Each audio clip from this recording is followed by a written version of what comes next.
I welcome you all in this the video in semester 4 of MSc. I'll be talking about the superconductivity. So, firstly, what is superconductivity and what are the theories involved to understand superconductivity and what are its application? So, firstly, superconductivity in the normally, if you discuss using the Ohm's law, we know that I equal to V by R. So that is the current passing through a conductor. It is directly proportional to the potential difference which is applied across the conductor and divided by the resistance. Now if we make the resistance 0, then I becomes infinity. So we can get enormous amount of the current by making the resistance of the sample 0. Then we say that state of the conductor is said to be the superconductor. So the main aim is to make the resistance of the substance 0, so that there will be large amount of the current. So using this concept in 1911, Kamerlingh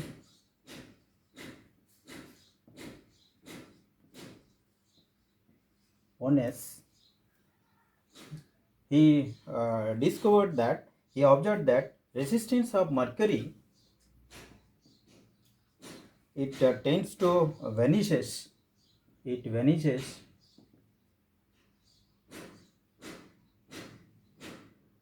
at 4.2 Kelvin.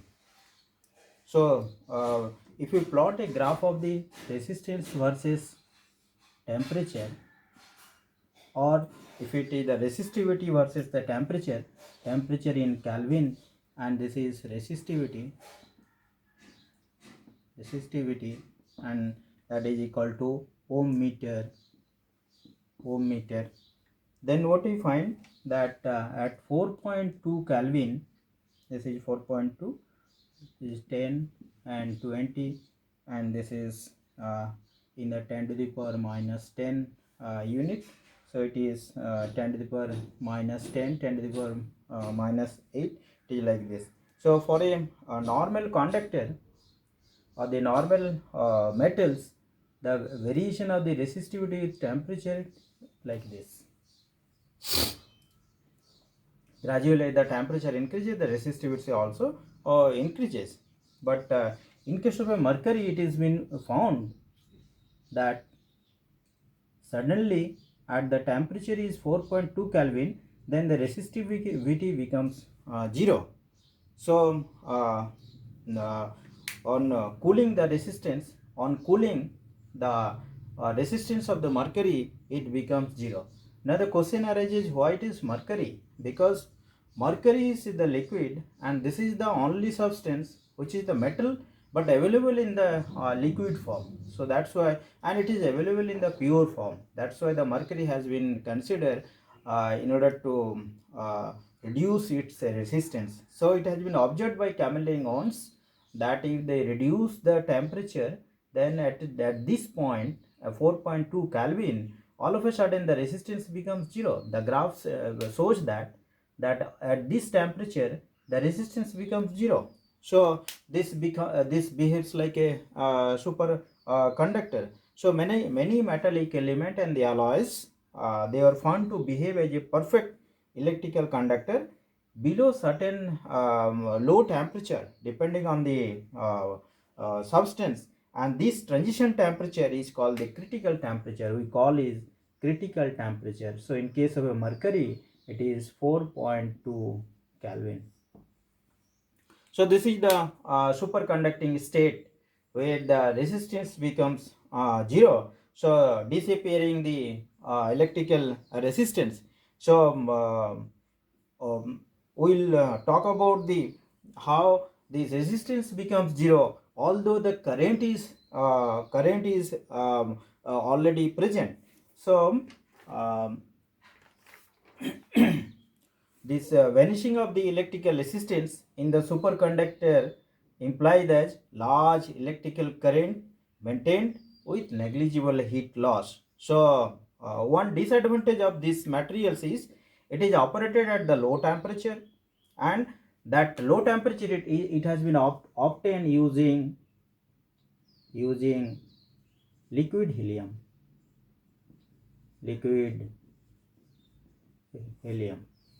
But this liquid helium it is very difficult to obtain, and it is not also so economical.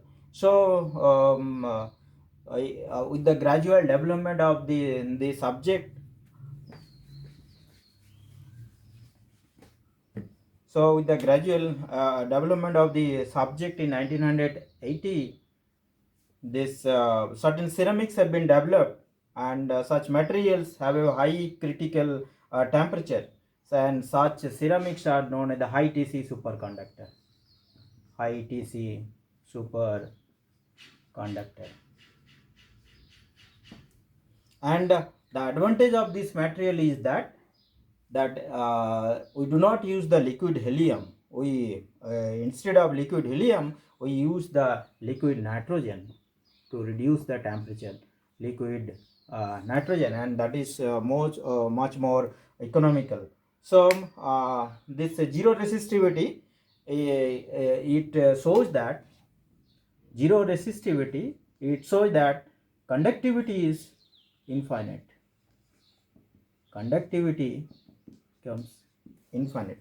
So that gradually we will discuss how the resistivity becomes zero, and the conductivity becomes infinity. So in 1911, the substance that has been used by Cammell-Linus, it was mercury, and its TC was 4.2 Kelvin, and it was a metal. And its crystal structure was tetragonal, and it was type 1 semi superconductor. That I will discuss type 1 and type 2. And what is the magnetic field? The magnetic field Hc, it was 3.1 into 10 to the power 4 ampere per meter. That was the in the mercury. The corresponding magnetic field was 3.1 into 10 to the power so. In case of the lead also, it has the critical temperature and the magnetic field. And similarly, gradually the ceramics, in case of a SR in ceramics, yet in 1964, the substance was taken, some ceramics was taken, was considered as a superconductor, SrTiO3, strontium titanate, and the critical temperature was 0.7 Kelvin, and it was a ceramics, and its structure was FCC, phase center cubic, and this was the its structure was it was perovskite, and it was the type 2, and its magnetic field was 6.39 into 10 to the power 4 ampere per meter. Similarly, in 1987, the yttrium barium copper oxide, its name is YBa2Cu3O7. Cu3O7 is known as some high TC superconductors, yttrium barium copper oxide, and its this critical temperature was 90 Kelvin, and it was ceramics, and it was its structure was orthorhombic, and it was type 2, and it's HC that I think 111.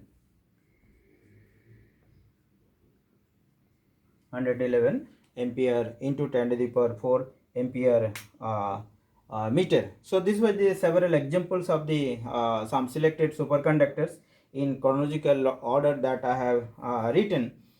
So next I will discuss about the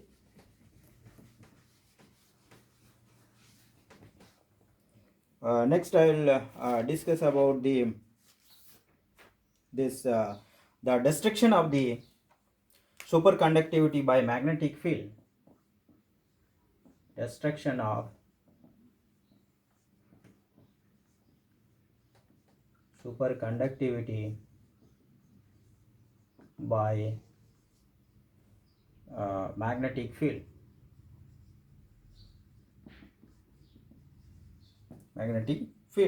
So the superconductive state of a metal is exists only particular range of the temperature and field strength, and the condition for the superconducting state to exist in a metal that some combination of the temperature and the magnetic field.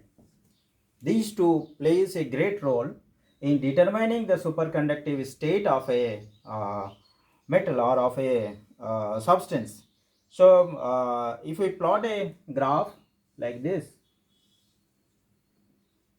T versus this is T and this is versus magnetic field HC in this direction, then we find that at TC, below TC, the substance it is the superconducting state, and above TC, any temperature greater than TC, it is the normal state. And then there is a maximum magnetic field HC 0. Above the HC 0 magnetic field, it is the normal state, and below this HC 0, that is in the substance, it is in the superconducting state. If you join these two, it is like this, and the substance inside of it, that is said to be the superconducting state. Superconducting. And outside of this region, that is the normal state. And it means any substance that is superconducting will disappear if temperature is greater than Tc and there is a strong magnetic field. So this Hc equal to Hc0 and into 1 minus T by Tc square. Now what this relation says, that the magnetic field and the temperature of the superconducting state has a relation Hc equal to Hc0 into 1 minus T by Tc square, where Hc0, that is the critical field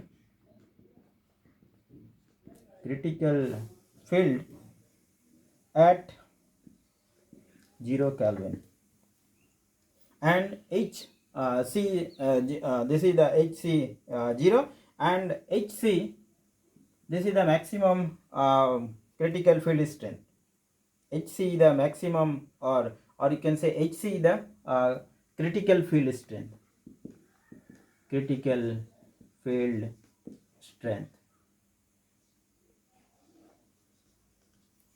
And Tc the critical temperature.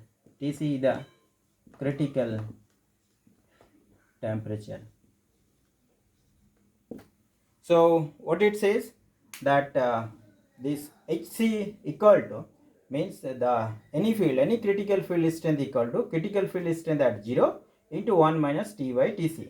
So this relation, it is a parabolic nature.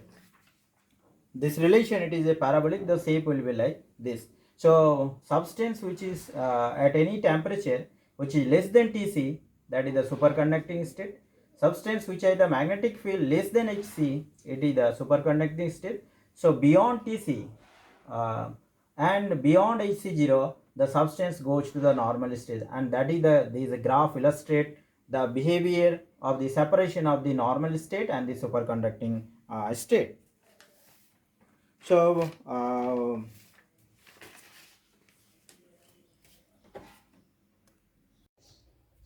In this video, I'll be talking about some empirical criteria in case of the superconductivity. So, firstly, uh, I have plotted the graph of the critical temperature versus Z and critical temperature versus Z square. So, the first it shows that superconductor it has been observed only for those materials or metallic substances whose valence electron lies between 2 and 8. This represents the valence electron which lies between 2 and 8. And it has been observed from the graph that there is a sharp maximum at when the valence electron Z equal to 3, Z equal to 5 and Z equal to 7. In this case it is 3. This is 3. So what we find that there is a sharp maximum critical temperature becomes maximum when the valence electron is 3, 5 and the 7. And it is also observed that if we plot a graph of the Z square, means atomic number of the atomic number of the metallic substances versus critical temperature, then we get the straight line. And we also find that this critical temperature it increases at the volume of the element increases, and if the mass increases then critical temperature decreases. And this TC superconducting also occurs for materials having high normal resistivity.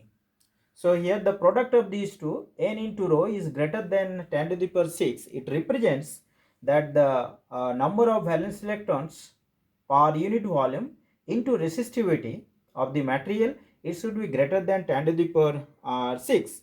This is n is the number of valence electron per cubic centimeter and rho is the resistivity. So that should be greater than 10 to the power 6. And all substances do not show this superconductivity. Like if we take the ferroelectric and number, the last one is ferroelectric,